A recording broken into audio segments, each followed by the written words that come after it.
Hello, hello, hello, hello, hello. Day six already. Oh my, day six, and you're still here. Or maybe I've got a different audience. If I've got a different audience, welcome aboard. I've been waiting for you.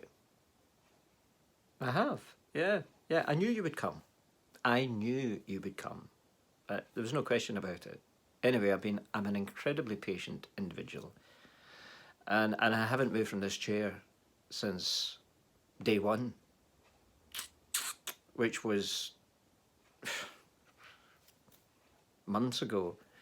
Anyway, welcome to day six. We're on day six now, and we're bonding. Yeah, don't you feel the love? I'm picking up the love. The love, Presbyterian love. That's that's about ironic, isn't it? Presbyterian love, bonding, bonding together. I wonder if I do that, I can actually pull something in with some of my gadgets that I've been playing about. Oh, did you like yesterday, day five? With oh, see, I don't want to snap fingers, because if I snap fingers now, there is a possibility that you'll lose me.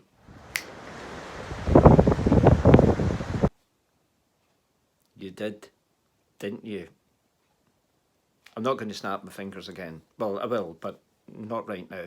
Anyway, where are we? We're looking at Mark's Gospel, and I'm going to do something a wee bit different. No, no, no, no, no, no, no. What I'm going to do is I always go back to the day before, and I just highlight some of the things that I pick up from, the day before, because I'm like that. I'm incredibly observant.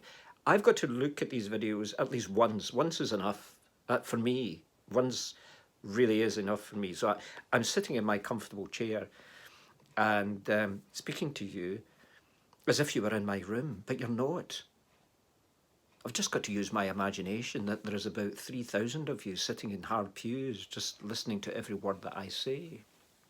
But yesterday, when I was looking back on the video, I'm doing a number of things I noticed. I do this. And sometimes there's no need for me to do that because my glasses are perfectly fine. They're not falling off my face. But I do this. And the second thing I seem to do is I don't know why I do that. I just get restless. I find it difficult to sit in one position for any period of time. That's why I could never sit in a pew as a member of the congregation. I mean, I've spent most of my church career actually in pulpits, not in pews. And I don't think I could ever be a member of the congregation, because the idea of sitting in a pew for 3 days would it's not going to happen. I would get rid of pews tomorrow. Oh, controversy. So let's part controversy. And one other thing I noticed that I do, yeah, I show you all my bald bits, my bald bits in my head. I never realised I was so bald, because every time I bend down to pick up a book or to pick a pencil or what, so I'm not going to bend down ever again. Indeed, from tomorrow, I'm going to wear a hat inside. I used to wear a hat inside when I was a teenager.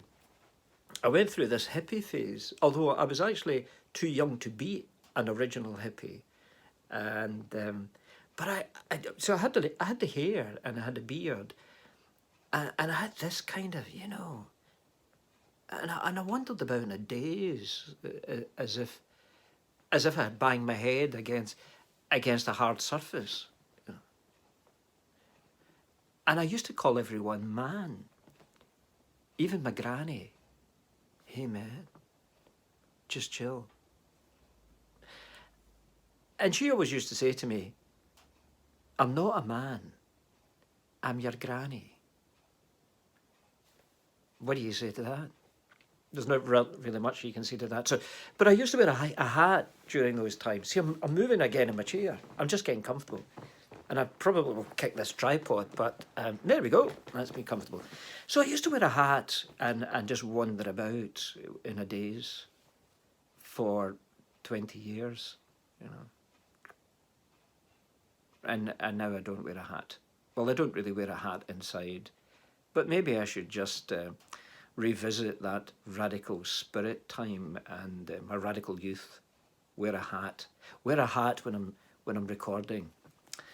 So I think that's me having looked at yesterday. Oh, and I loved. Oh, did I mention the thumbs? I can't remember if I mentioned. Oh! Did it move? Yeah, it did. So today we're going to do something again slightly different. It's a lovely day outside. It's beautiful. The sun is shining. It's not hot. I mean, it's not Mediterranean hot.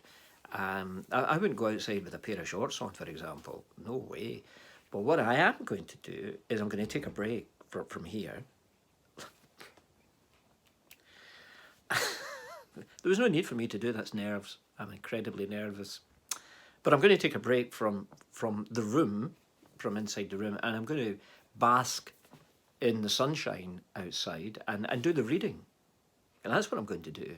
I'm going to do the reading outside, and I might give an explanation of the reading outside. I'll play that one by ear because I'm not out there yet. And if seems to be the end word tonight. But depending how I feel outside, I may stay a bit longer, or I may come back inside. I don't know yet. But anyway, tell you what to do. Come with me. I think that's a song, but I'm not going to sing it. I've got guitars and mandolins and penny whistles. I might entertain you one day, or might not. I don't know. I mean, if I'm still doing these broadcasts in the next 6 months, I don't know what to think. So anyway, hello. I'm in the back garden. I thought I'd come out here because the sun is shining. But what's interesting, I've been in the back garden for about the past 4 hours, waiting for a lull in the traffic that's beside me. There's a major road that just runs beside the house. And you know, here we are in lockdown, and we're supposed to be confined to our homes, getting out maybe once a day to do a wee bit of exercising or to walk the dogs. But there's all these cars and lorries and tractors. I mean, listen.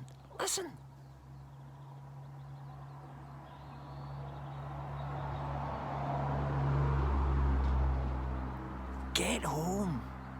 That's what I say. Just get home. Go home. Don't leave your car at home. Walk. Hold on.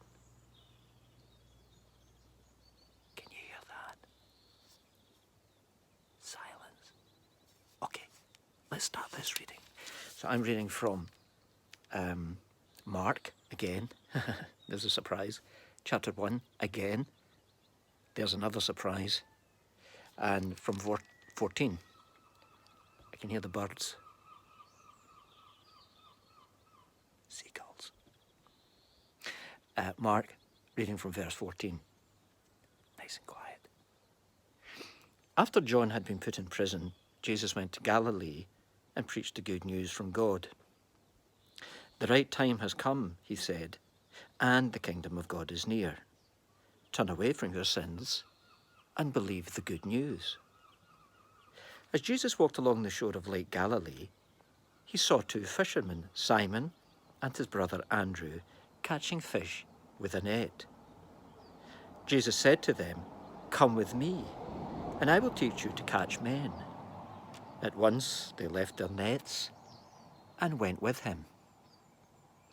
He went a little farther on and saw 2 other brothers, James and John, the sons of Zebedee. They were in their boat getting their nets ready. As soon as Jesus saw them, he called them. They left their father Zebedee in the boat with the hired men and went with Jesus.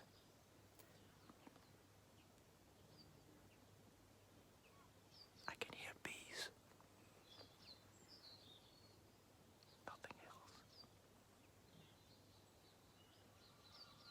And birds. Oh, you moved over there. Bees and birds. No cars.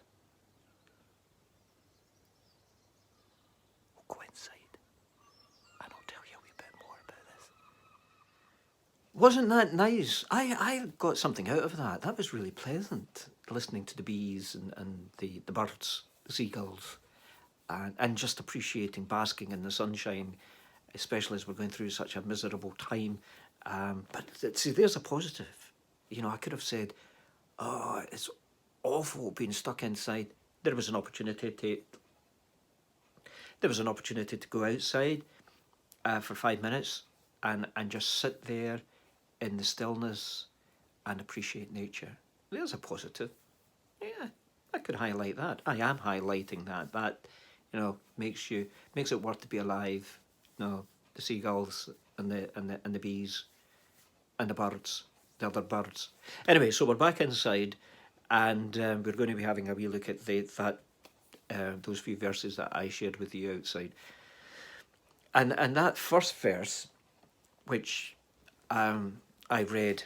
So imagine reading Mark's Gospel as if you don't know the end of the story, and that's one of the I suppose one of the difficulties for many church people. They know the end of the story because people that go to church are often read passages from the Bible, so they know the story. They know the story of Jesus. They know his ministry. They know his birth and his ministry and how he went about things and his crucifixion and his resurrection. They know that. They know the ending.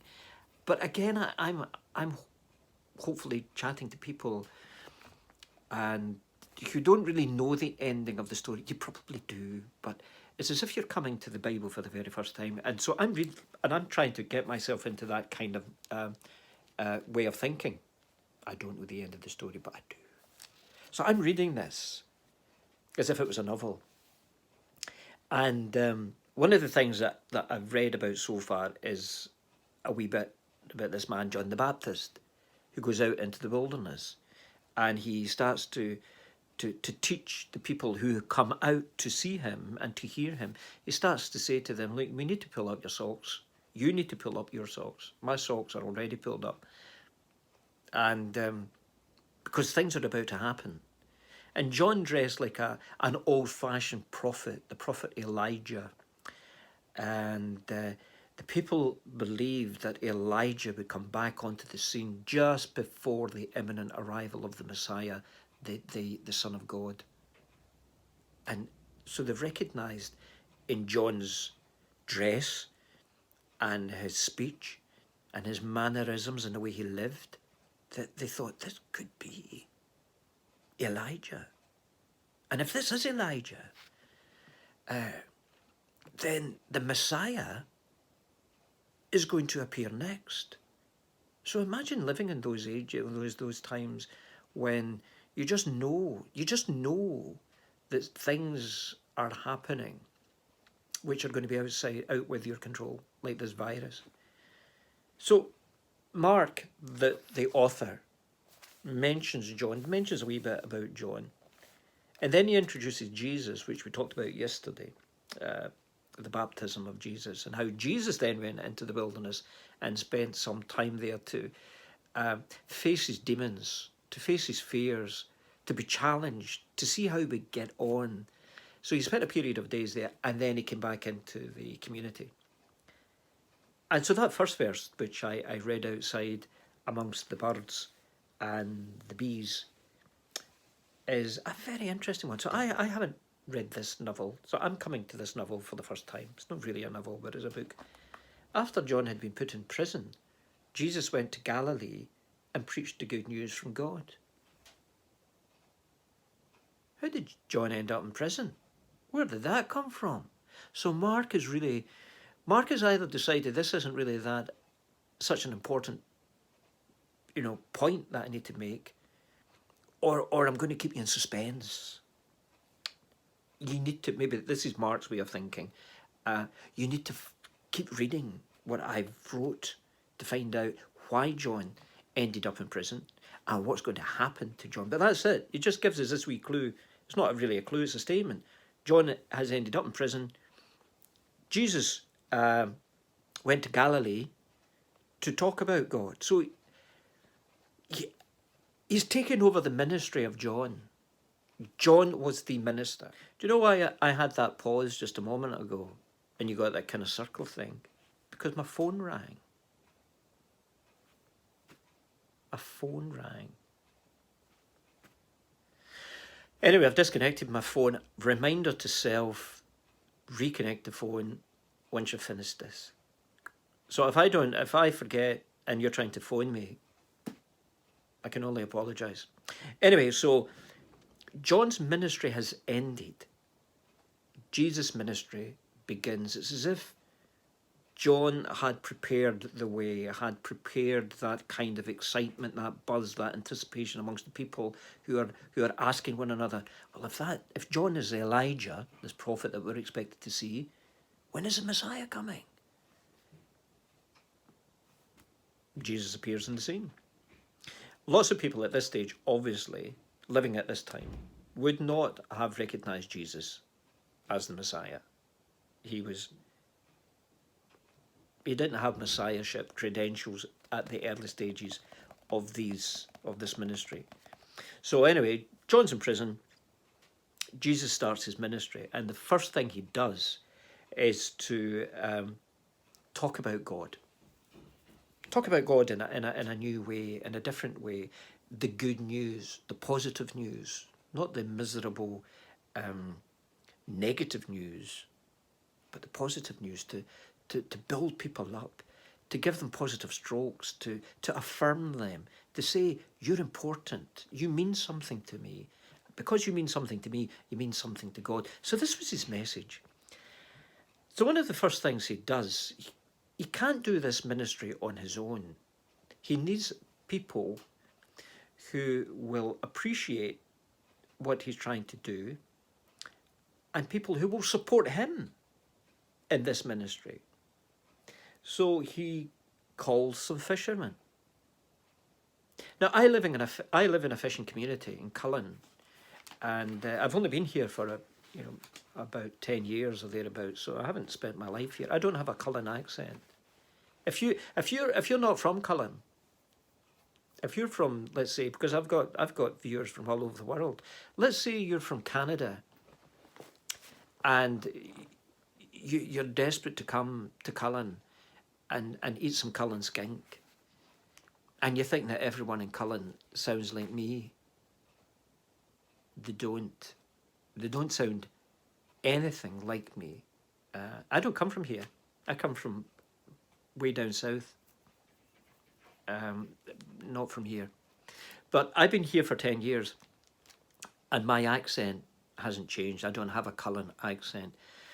But the 10 years that I have been here, there is still some fishing, but it's just local fishermen that go out and catch a few fish.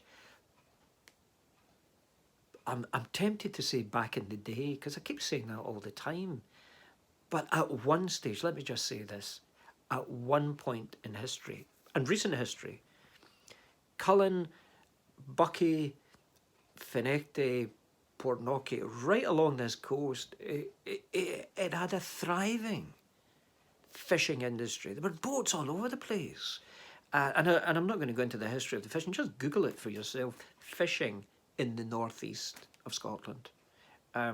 So incredibly famous for fishing at one point in history.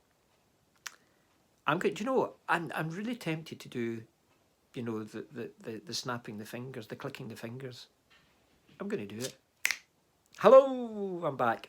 So I was just mentioning that about Cullen and other coastal places around here had a thriving fishing industry. Sadly, no more. Similar situation back in the days of Jesus.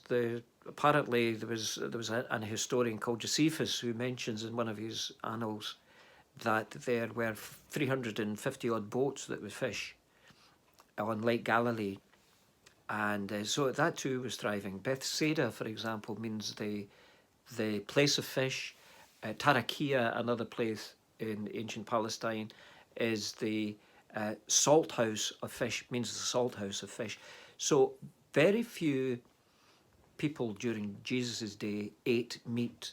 Of course, some did, but fish was the staple diet. So therefore, you were more likely to see fishermen near the lakes and near the shoreline than any other profession. there's a few things we know about fishermen. One is that the fishermen were ordinary people. They were the salt of the earth, excuse the pun.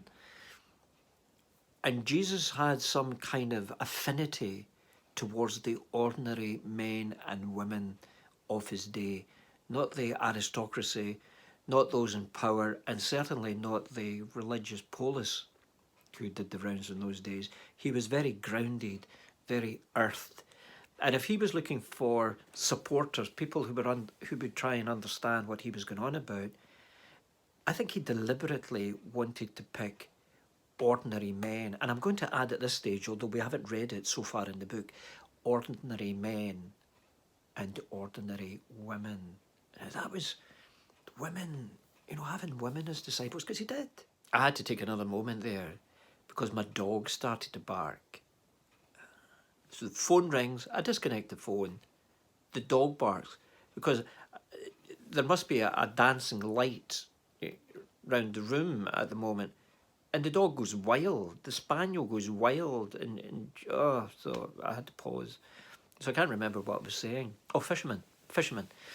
So Jesus deliberately picked fishermen because he wanted grounded earth people like himself who would understand what he was trying to get at, what he was trying to teach and preach. He didn't really seek out the aristocracy. I might have mentioned this, can't remember, but he did not seek out the aristocracy or those in power, and he certainly avoided the religious polis. He really didn't want anything to do with those folks at all, which again is quite interesting. Well, it's not really interesting to me because the religious establishment during Jesus' time was pretty corrupt.